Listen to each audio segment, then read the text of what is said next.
Cuando se calma el bullicio de la ciudad y se van apagando las luces de la casa, se enciende la luz del entendimiento.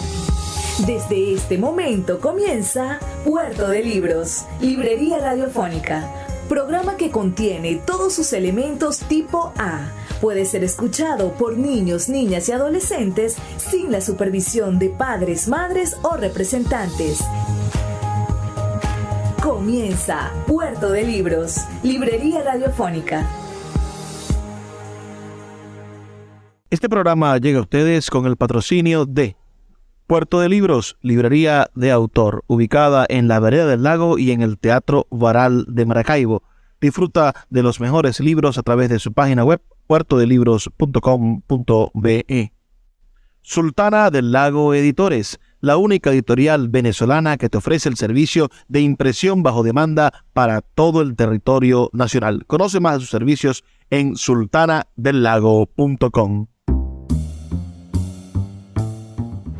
Bienvenidos a Puerto de Libros, Librería Radiofónica, su espacio de todas las noches a través de la Red Nacional de Emisoras Radio Fe y Alegría. Les habla Luis Peroso Cervantes, quien cada noche tiene el inmenso placer de llegar a sus hogares con buenos libros, con excusas maravillosas para el entendimiento y con estas semillas del criterio que nos ayudan, por supuesto, a ser mejores ciudadanos, a tomar mejores decisiones.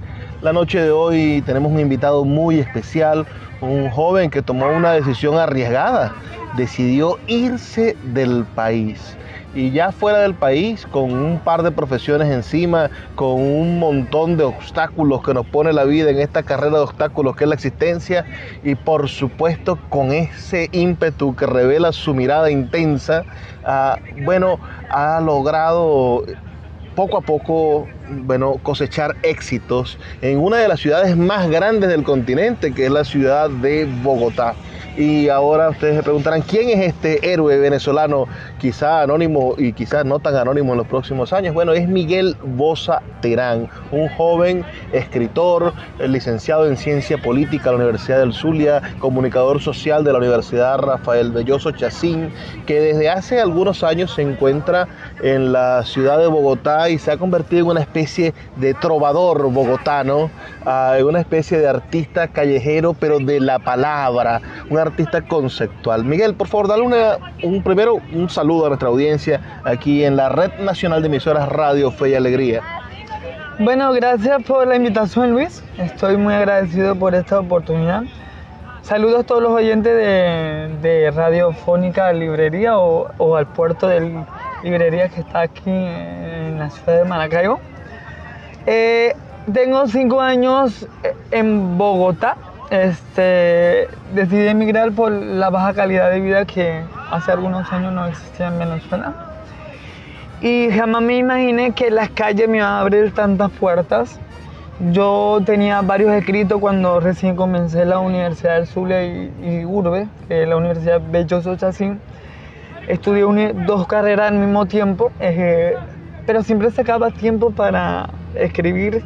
Escribí mi primera novela a los 18 años. Pero ya vamos a comenzar por allí, ya vamos a entrar a la novela, a la poesía, ya vamos a entrar a esos recitales en el Transmilenio, pero vamos a comenzar por tu nacimiento. Naciste en el año 1995, sí, en el corazón de la que los economistas llaman la década perdida de Latinoamérica.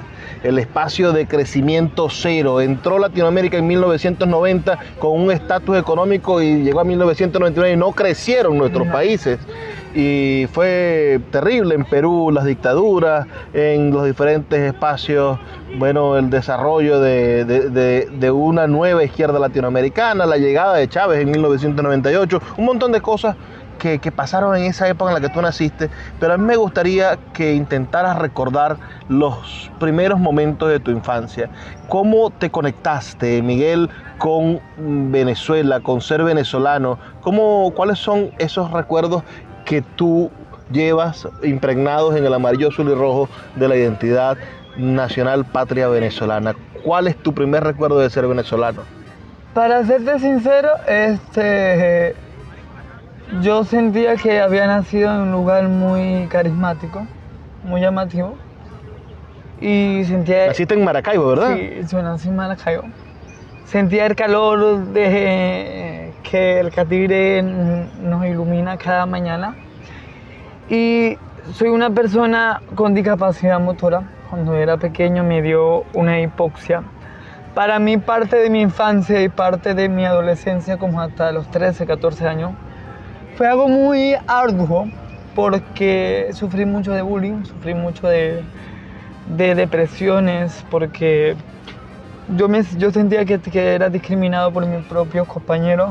¿Puedes describirnos, estamos en radio, por supuesto que es difícil explicar qué es una discapacidad motora en radio, pero puedes describirnos en qué sientes que tu discapacidad te afecta y de qué manera esta afección, esta hipoxia, que no es sino una falta de oxígeno en el cerebro, te ha afectado físicamente, es decir, en lo concreto, para que las personas que nos escuchan puedan entenderlo.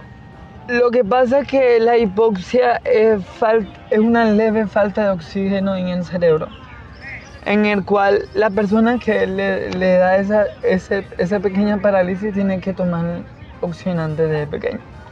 Eso sucede más que todo en el momento del nacimiento. Mi mamá sufrió un precáncer. Y por medio de ese precáncer, Luis, sufrí la hipoxia. Son movimientos involuntarios que pueden afectar el sistema locomotor. Tú sabes que están alineados con el sistema nervioso central, donde controla los movimientos bruscos, pero en mi caso, como me faltó oxígeno y tuvo una interconexión con el sistema nervioso central cuando me dio la hipoxia, cortó algunas conexiones como tal, y yo hago movimientos involuntarios. ¿En qué sentido? En que a veces yo no puedo agarrar algo muy caliente porque el nerviosismo y el miedo que me da dentro de mi cuerpo, siento que se me va a caer encima, empiezo a temblar completamente, y creo que es un impedimento en que yo tengo que esperar ciertos minutos para que la bebida caliente baje un poco de temperatura. Y a veces mi cabeza, a veces estoy mirando en ciertas direcciones, pero bordeo repentinamente por algo que no puedo controlar. O sea, terminan siendo reacciones nerviosas que se describen físicamente, sí. Es decir, que controlan parte, el sistema parasimpático controla parte del cuerpo, sí, en momentos donde no debería estar funcionando. Sí, exacto. Entonces, debido a la falta de oxígeno y la conexión que se partió entre el sistema nervioso central con el cerebro, fue un auge para mí que no puedo controlar completamente mi cuerpo. Pero esto no te discapacita de ninguna manera intelectualmente. No, es decir, por lo visto, eres un hombre con dos profesiones, con un talento espectacular para construir poesía, sí, para pensar, para hilar ideas y argumentos. Entonces, muy a pesar de que quizás estás sufriendo las consecuencias de ese accidente involuntario, por supuesto, sí, de tu madre, estás dotado con una inteligencia maravillosa. Sí, incluso yo siempre fui uno de los mejores estudiantes en preescolar, siempre fui estudiante de buenas calificaciones cuando pasé a bachillerato. Tuve varios años en el cuadro de honor, pero siempre me mantenía con 2 o 3 amigos porque, como te dije al comienzo, sufría de bullying, porque esas personas que se burlaban de mi discapacidad, no sé si eran intolerantes, no sé si tenían una buena educación dentro de su casa o eran niños muy hiperactivos, pero yo me sentía reflejado muy mal emocionalmente. Incluso llegó un tiempo en que yo sufrí de depresión y yo no le conté nada a mis padres, en el sentido de que yo no quería que mis padres se involucraran en los problemas que se me estaban presentando y que yo prefería callarlo. Claro, la depresión también es difícil, sí, de entenderla, y más que todo si te da en la adolescencia, sí, en la juventud. Es decir, ¿cómo tú sabes que estás en un cuadro clínico y no que la propia depresión te haga pensar que tu vida es miserable, ¿no? Es decir, está la diferencia entre los problemas económicos, la miseria con la que coexistimos, y los procesos depresivos profundos, sí, claro, en los cuales por razones químicas, por razones de complejidades mentales, psicológicas, una persona se ve, bueno, en un proceso de una enfermedad psicológica como es la depresión, que necesita tratamiento, que necesita ayuda médica, que necesita apoyo. Sí, pero en mi caso no me duró mucho tiempo la depresión, simplemente decidí aceptarme tal cual y como soy y no acoger las opiniones externas de otras personas, simplemente tratar de concientizar, de dar el ejemplo de ser una persona diferente y que a pesar de mi discapacidad yo puedo seguir adelante, porque yo era... ¿A qué edad más o menos llegó esa epifanía de decir, bueno, me vale el mundo, yo soy quien soy y voy a seguir caminando de esta manera? Yo creo que fue cuando tenía como 15 años que vine a hacer la primera comunión, la confirmación en una iglesia católica cerca por mi casa, se llama San Ignacio de Loyola. Yo sentí que algo muy grande en mí se abrió mentalmente y me decía internamente que me aceptara tal cual y como era, Luis. Y yo sentí como un respiro dentro de mi cuerpo. Y dije, ¿sabes qué? Voy a hacer algo muy diferente. No me importa lo que digan los demás. Y así he hecho hasta el sol de hoy, donde todavía recibo burlas en algunas ocasiones. Incluso lo he tenido en Bogotá con los usuarios de Transmilenio, pero aún así eso no me impide a triunfar, a dar a reconocer más mis letras como lo estoy haciendo en este momento, y creo que es un ejemplo para la sociedad.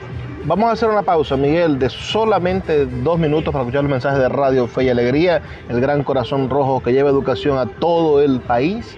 Y después vamos a intentar meternos en esa adolescencia, en esa juventud, el por qué estudiar 2 carreras, el por qué estudiar ciencias políticas y después, bueno, la difícil decisión, irse del país, que no es nada, no es deshojar una margarita irse del país.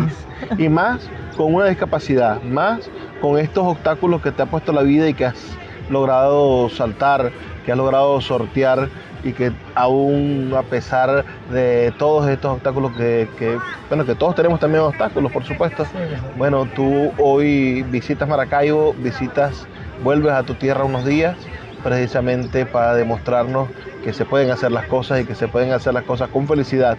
Así que si nos estás escuchando, recuerda un mensaje de texto al 0424-672-3597, 0424-672-3597, o nuestras redes sociales @Librería Radio en Twitter y en Instagram. Ya volvemos con más de Puerto de Libros, Librería Radiofónica. Puerto de Libros, Librería Radiofónica, tu canal diario para encontrar nuevos libros. Con el poeta Luis Peroso Cervantes. Síguenos en @Librería Radio.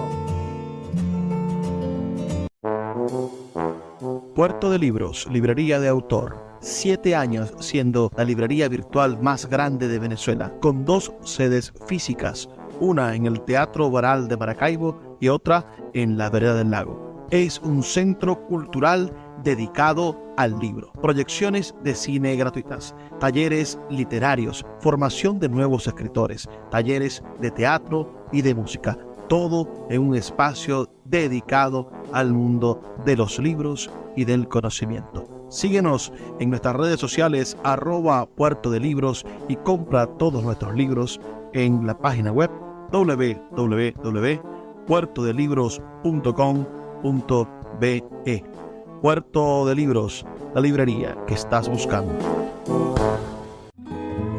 El poeta Luis Peroso Cervantes le acompaña en Puerto de Libros, Librería Radiofónica, por Radio Fe y Alegría, con todas las voces. Seguimos en Puerto de Libros, Librería Radiofónica, esta noche con un joven escritor venezolano que triunfa en las calles de Bogotá, una ciudad de casi 8 millones de personas, con un sistema de transporte abarrotado, muy criticado, el Transmilenio, en el cual Miguel, bueno, vive leyendo poesía. Vive de leer poesía, aunque ustedes no lo crean. Hay una novela que me gusta mucho que se llama Los Detectives Salvajes. Y en Los Detectives Salvajes hay un personaje, Amadeo Salvatierra, que dice: en este país solamente Octavio Paz y yo vivimos de escribir. Y los muchachos le preguntan: bueno, Amadeo, pero ¿cómo así? Bueno, Octavio Paz porque vende sus libros y yo porque soy escribiente en la plaza al lado de la prefectura. Y la gente va y me pide que le escriba cosas, la gente que no sabe leer ni escribir.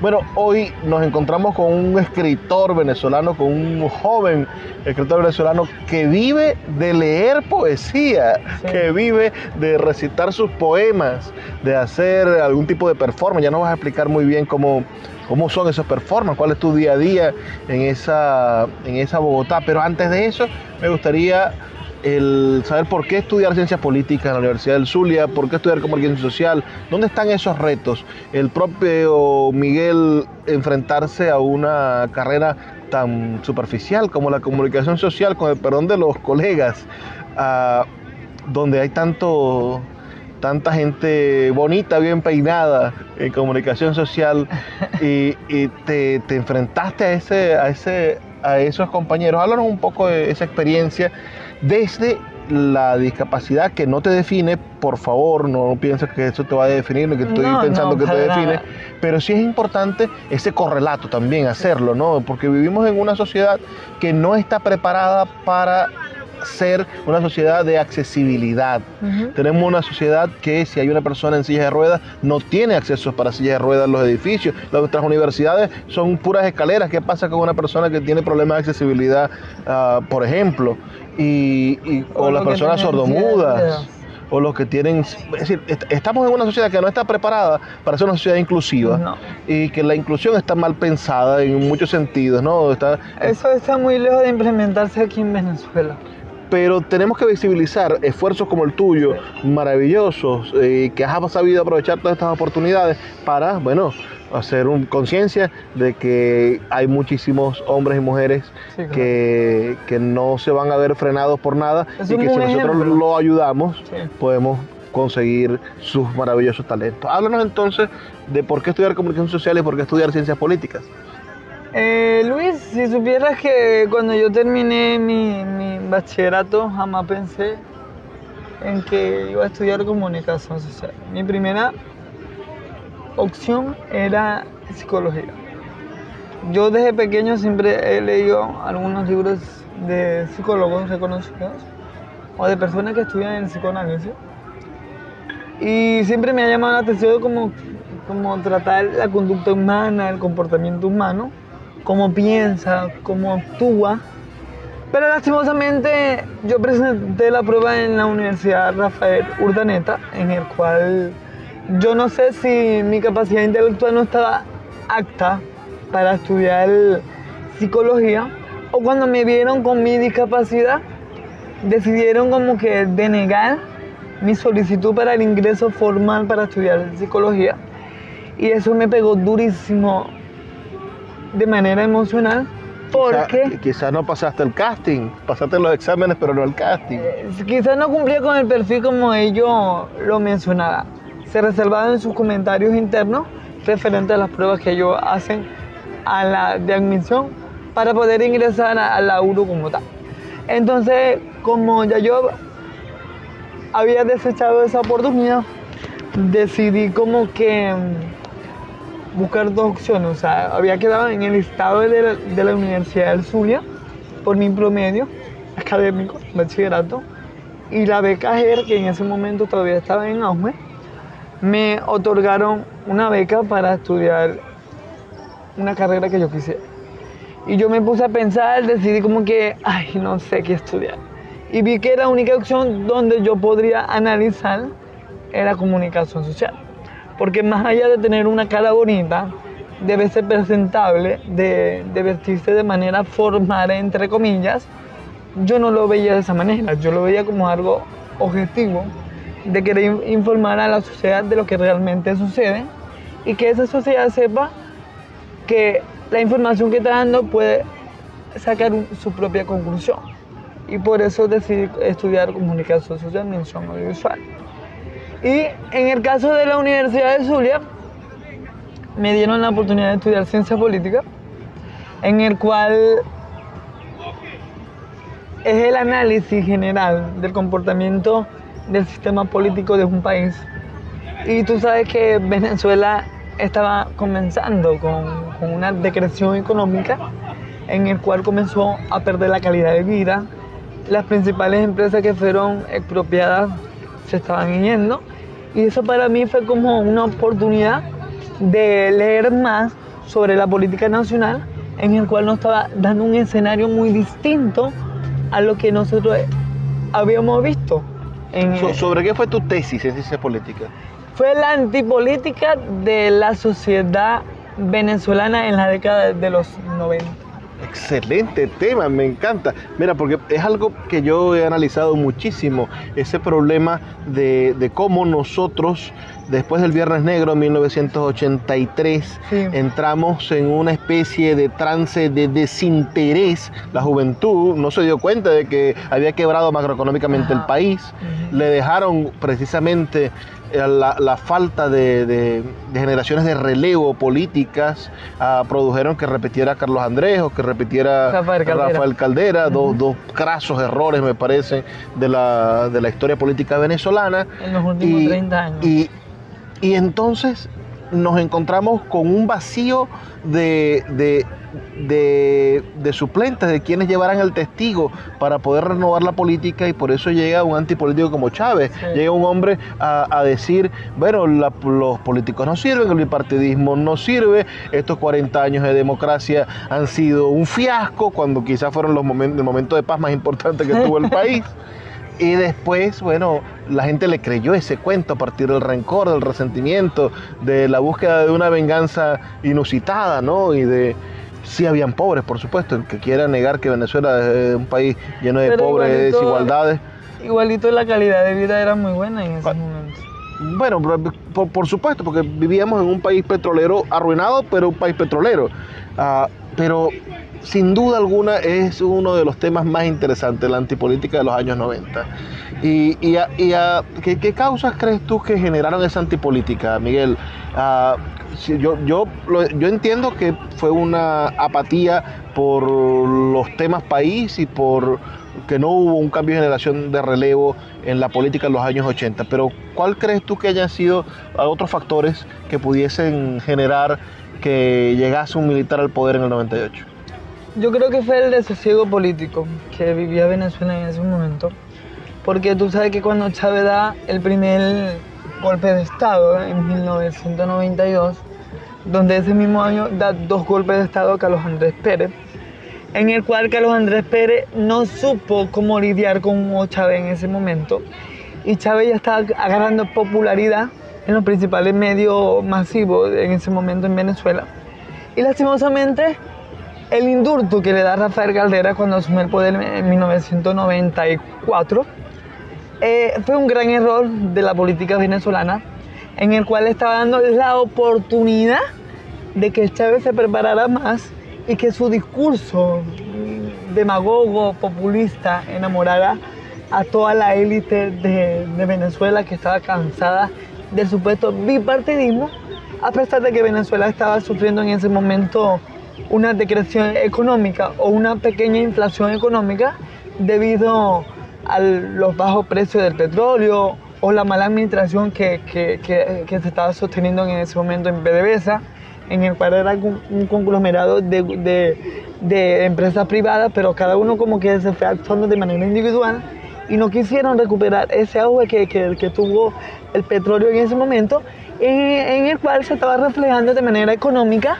y por eso el bipartidismo, que era Acción Democrática y COPE, estaba perdiendo, y repitieron los gobiernos de Carlos Andrés Pérez con Rafael Caldera, y le dieron la oportunidad de que Chávez se preparara más, se reuniera con los principales partidos comunistas de Venezuela o de izquierda que estaban en auge en ese momento en América Latina, como tú lo mencionaste, que estaba en auge las dictaduras de izquierda en ese momento, y que tenía gran relevancia también con la FARC, el ELN, grupo guerrillero de Colombia, y también tenían una correlación con todo ello y aprovecharon que el bipartidismo de la Cuarta República, como lo llama Chávez, perdía auge.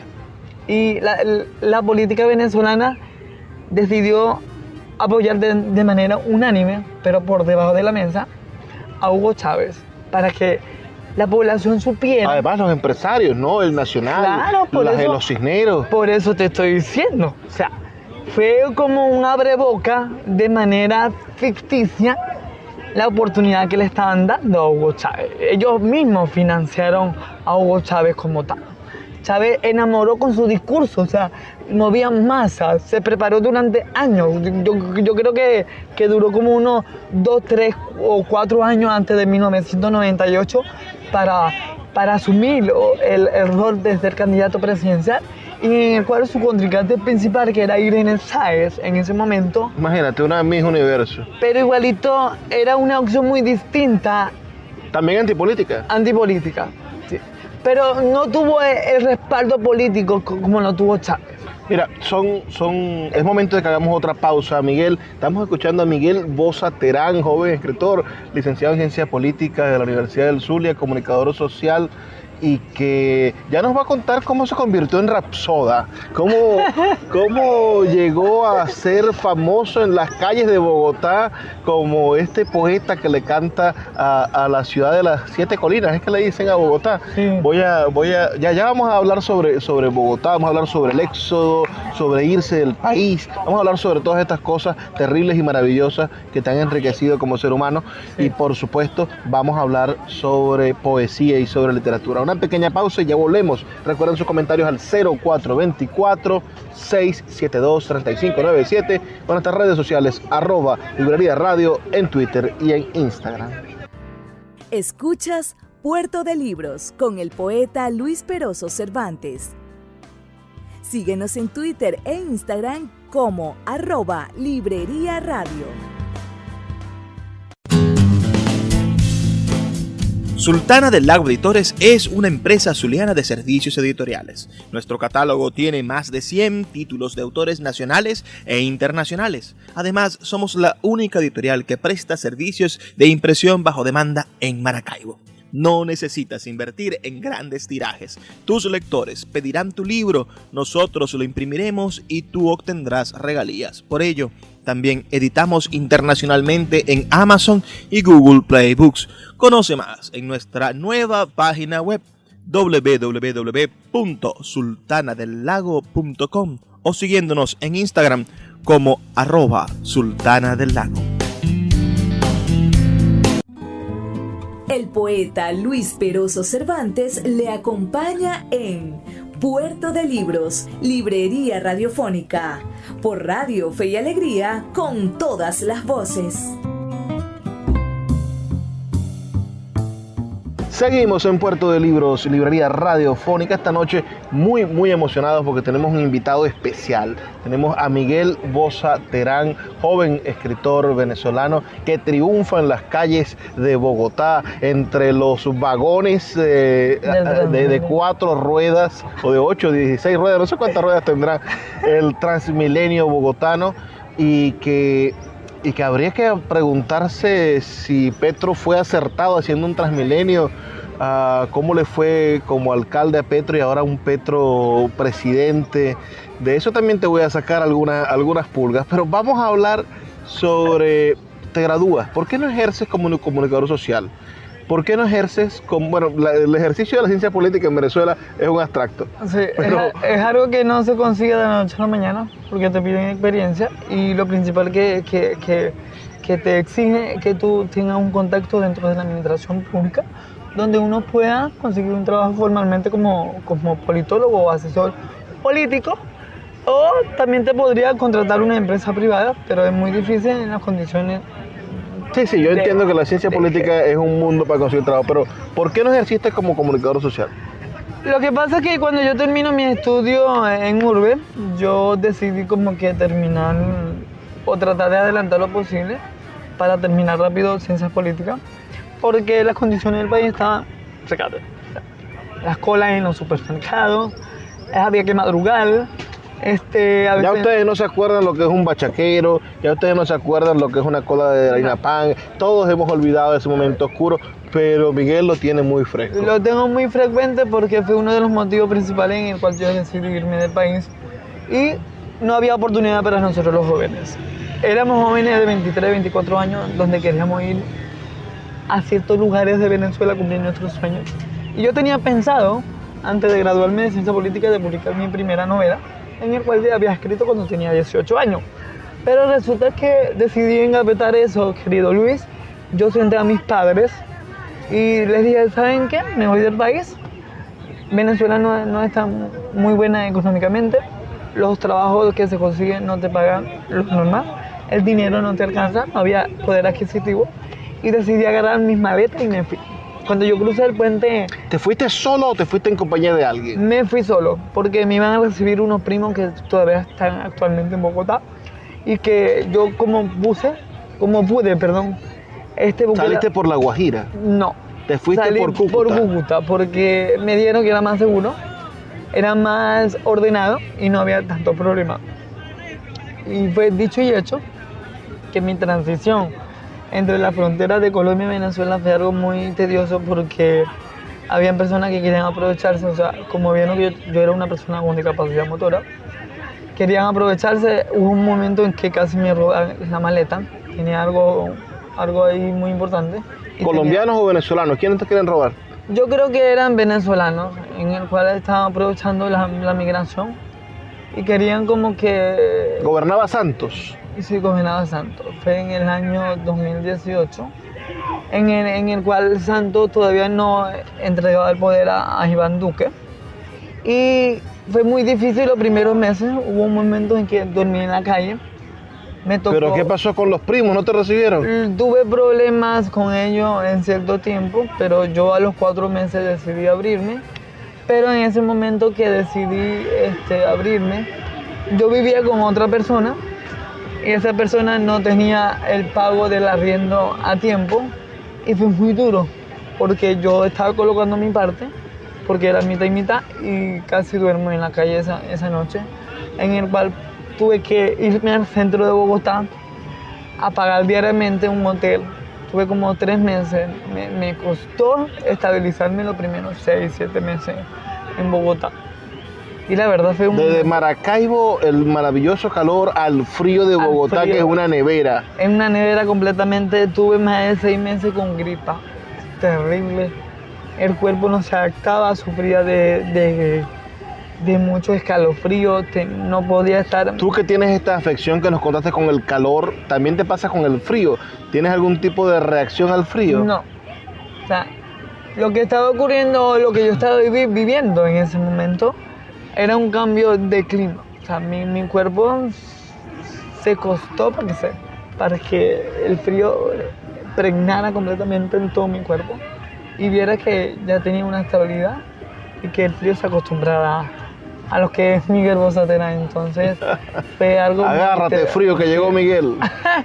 Fue algo muy tedioso, Luis, pero mi primeros meses en Colombia fueron fuertes, que mis padres no saben del todo, pero uno como migrante ve muchas cosas. ¿Y qué llegaste haciendo? ¿En qué trabajó Miguel Bosa Terán los primeros meses? Los primeros meses decidí vender en la calle caramelos, chocolate, maní, donde podía conseguir para pagar arriendo, servicios y comprar mi comida y todo. O sea, un poco esconder los títulos universitarios, Sí. todos los libros leídos, Todo. y salir con una bolsita a aprovechar un Sí. poco la circunstancia. Y... Sí, mientras me salía el permiso y todas esas cosas. Intenté buscar en empresas de empaquetado, pero me pedían el permiso. Tuve contacto dentro de un restaurante, pero tampoco te podría porque no tenía permiso y mi condición física no me permitía desarrollarme dentro de un restaurante, porque tú sabes que a veces hay algunos lugares de restaurantes donde son demandantes y en el cual te exigen que seas rápido. Yo no puedo ser rápido porque hago un movimiento involuntario y se me puede caer cualquier cosa. ¿Sí me explico? Claro, claro. Entonces Tuve como 2-3 años tratando de conseguir algo formal, pero en esos 2-3 años que estuve trabajando en la calle, conseguí personas que me ayudaron. ¿Cuándo comenzaste a recitar tus poemas? Fue después de la pandemia. O sea que, entonces, antes de que lleguemos a los poemas, tienes que decirme qué hiciste en pandemia. Dios mío, Luis, fue algo muy duro. O sea, todo estaba restringido en Colombia, solamente estaban abiertas los supermercados y las farmacias, ya le dicen droguería, y los hospitales, en el cual tú tenías que cumplir con un traje de bioseguridad, y principalmente tener el tapabocas. Y yo solamente tenía economía para un mes. Y luego de ese mes me tocó pedir en la calle.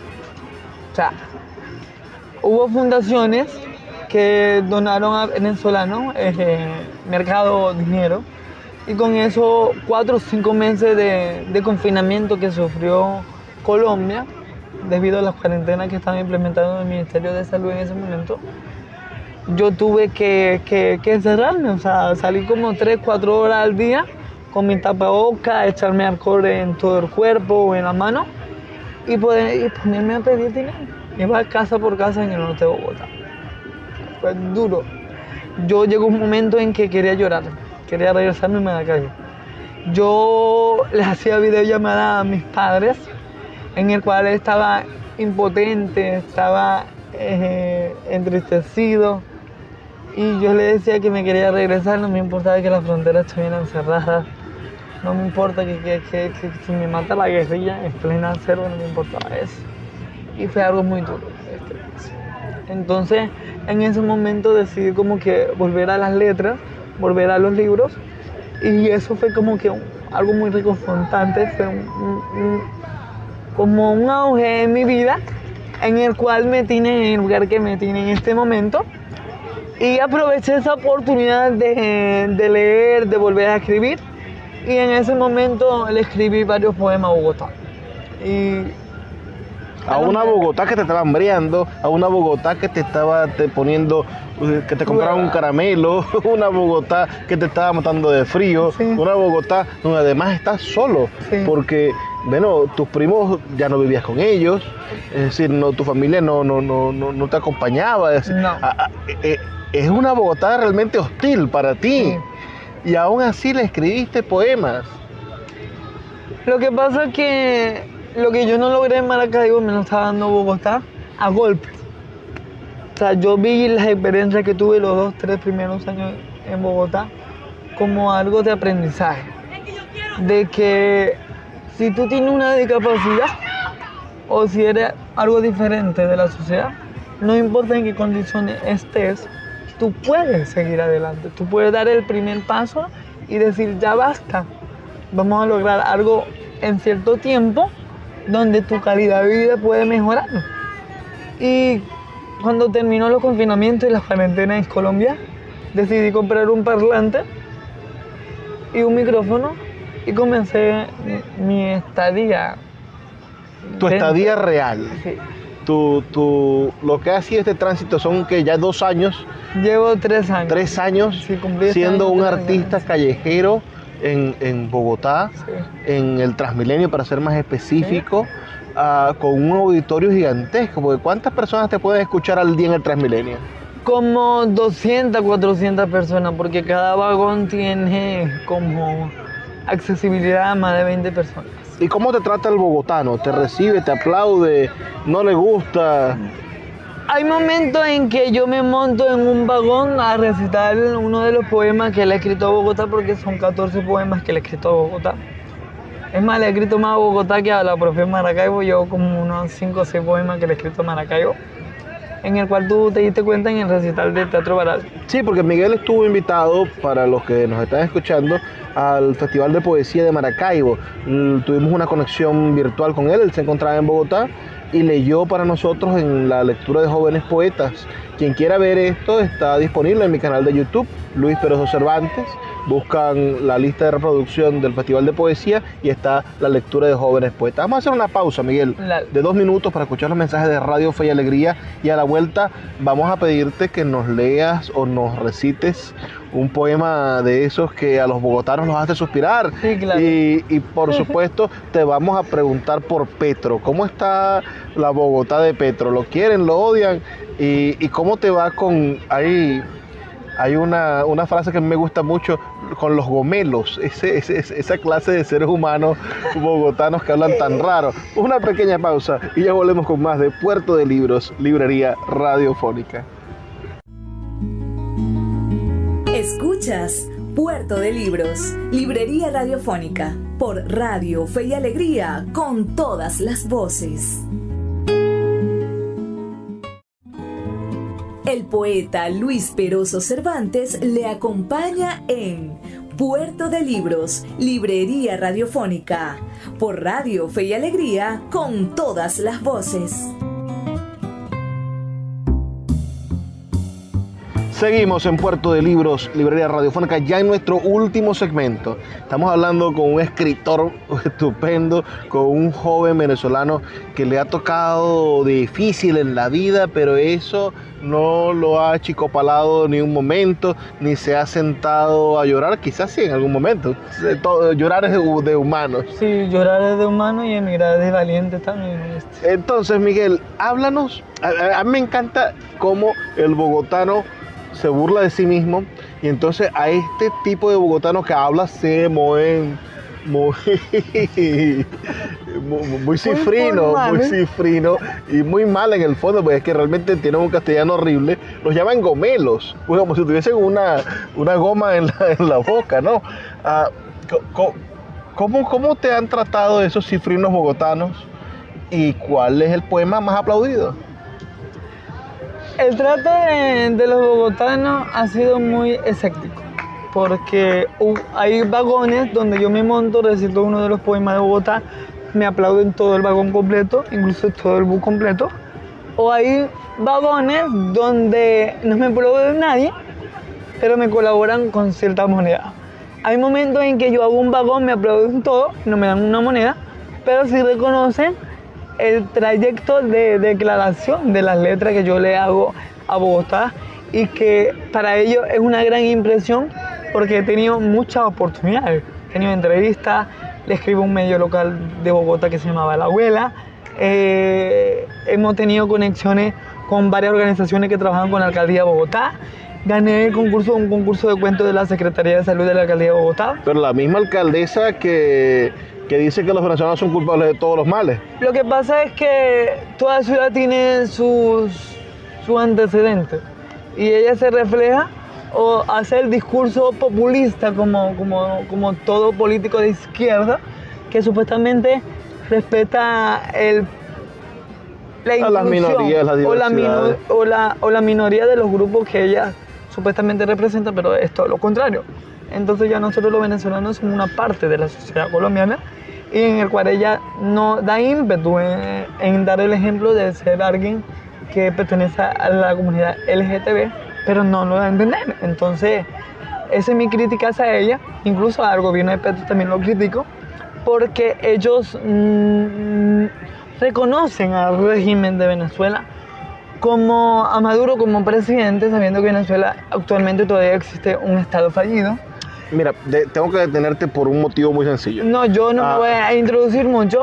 No, pero debo decirte que nosotros en Radio Fe y Alegría y todos los espectros radioeléctricos reconocemos a Nicolás Maduro como el presidente de Venezuela, no podemos hacerlo de otra manera, y creemos que evidentemente los procesos electorales del próximo año van a legitimar diferentes organizaciones políticas, y esperamos con ansias que participe el pueblo venezolano, pero sin duda por lo menos desde Fe y Alegría respetamos el Estado de Derecho y a las instituciones que igual sigue siendo presidente. Sí, es el presidente de Venezuela. Sigue siendo presidente, pero en fin, Petro no ha tenido muy buena aceptación en la sociedad colombiana, porque si tú te pones a comparar los resultados preliminares del Consejo Nacional de Colombia, en el cual Petro ganó por 2-3 porcentajes con su contrincante ¿cómo se llama? Ese viejito daba risa. pero- Hernández, no me acuerdo el nombre, pero el apellido es Hernández, en el cual era un empresario antipolítico que representaba esa sociedad colombiana que está cansada de la posguerra o que todavía vive la guerra interna del conflicto que han vivido durante de más de 50 años.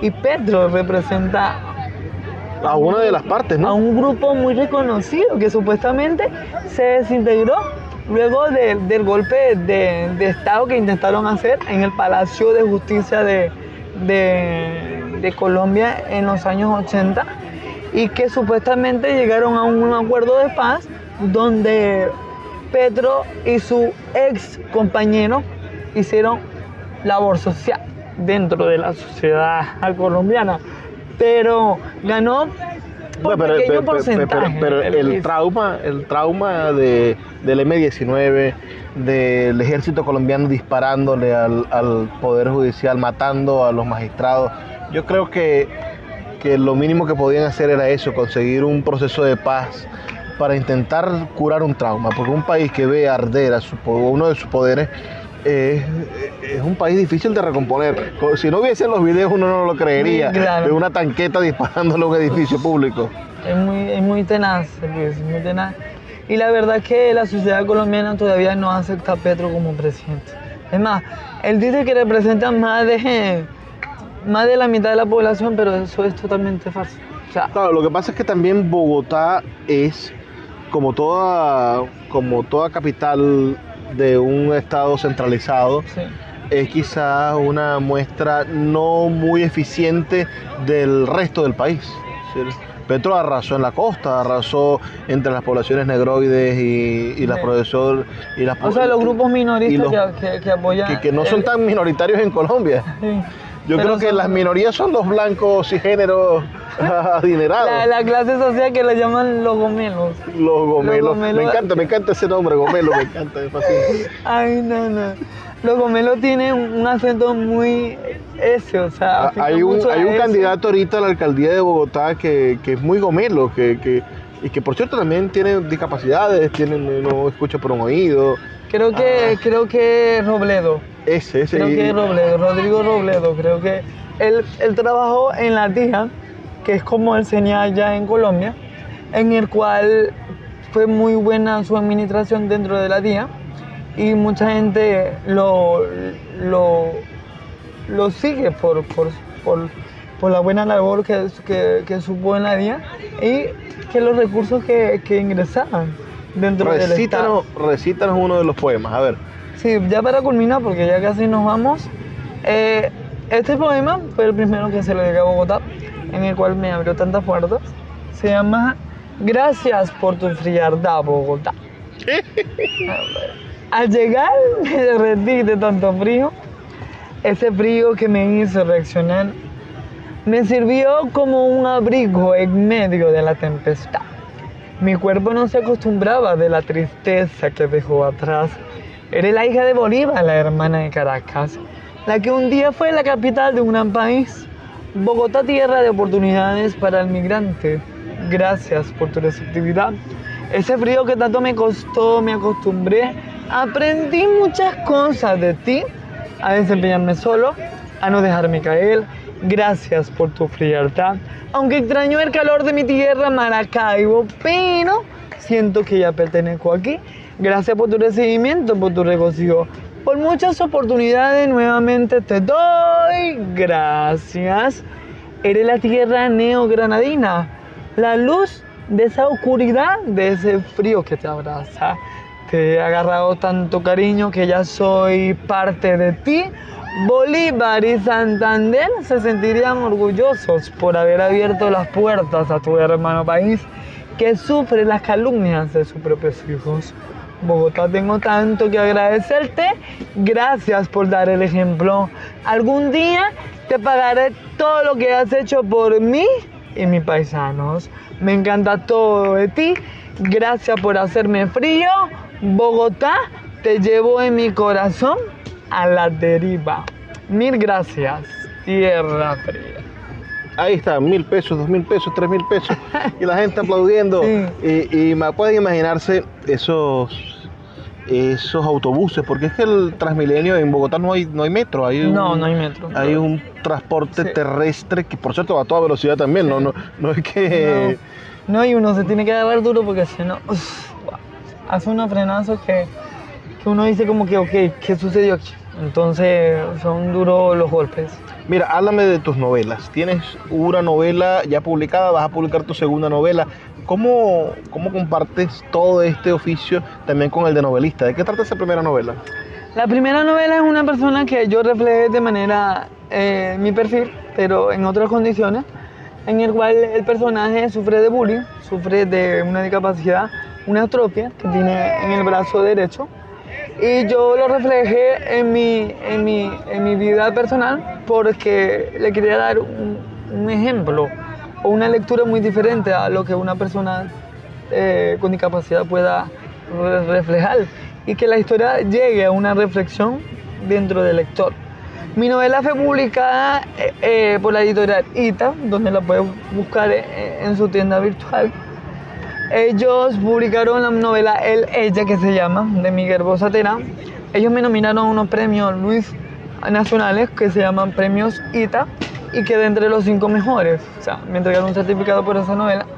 Y ahorita estamos transitando o tratando de publicar mi segunda novela, que es sobre nosotros los migrantes. Lo adapté a lo que yo he vivido dentro del sistema de transporte masivo de Bogotá Transmilenio. Lo llamé Migrante Transmilenio. Estoy esperando que me pasen el diseño de carátula. Creo que si no sale a final de año, saldrá a comienzo del año 2024. Y la verdad que estoy agradecido porque las calles me han abierto muchas puertas. Y wow, es increíble todo lo que estoy viviendo actualmente, querido. Me encanta esa metáfora, las calles me han abierto puertas. Sí. Bueno, Miguel, ya es hora de retirarnos. Ha sido verdaderamente un placer conversar contigo, conocerte, presentarte a la audiencia nacional de Radio Fe y Alegría. Y me gustaría que cerraras con un mensaje para los jóvenes. A mí me molesta la idea de que la única opción sea migrar. Yo creo que hay más opciones para el país y para la juventud. Tú que has migrado, que has sufrido, ¿qué mensaje le puedes dar al joven venezolano que hoy te está escuchando? Yo lo único que le recomiendo a los jóvenes venezolanos que están terminando su propia carrera universitaria o que recién están saliendo de bachillerato o que tienen a futuro salir del país, que no se lleven por las apariencias. Emigrar no es sencillo. Ahorita está el auge del traslado de muchos connacionales hacia Estados Unidos, en el cual no están siendo bien recibidos. Y mi cuestión está que si el país está o tiene una leve mejoría económica, que haga un emprendimiento o que luchen por sus sueños desde aquí. Siempre costará un poco al principio, pero si eres constante, si eres disciplinado, si eres ordenado con tu vida diaria, los puedes conseguir tarde o temprano.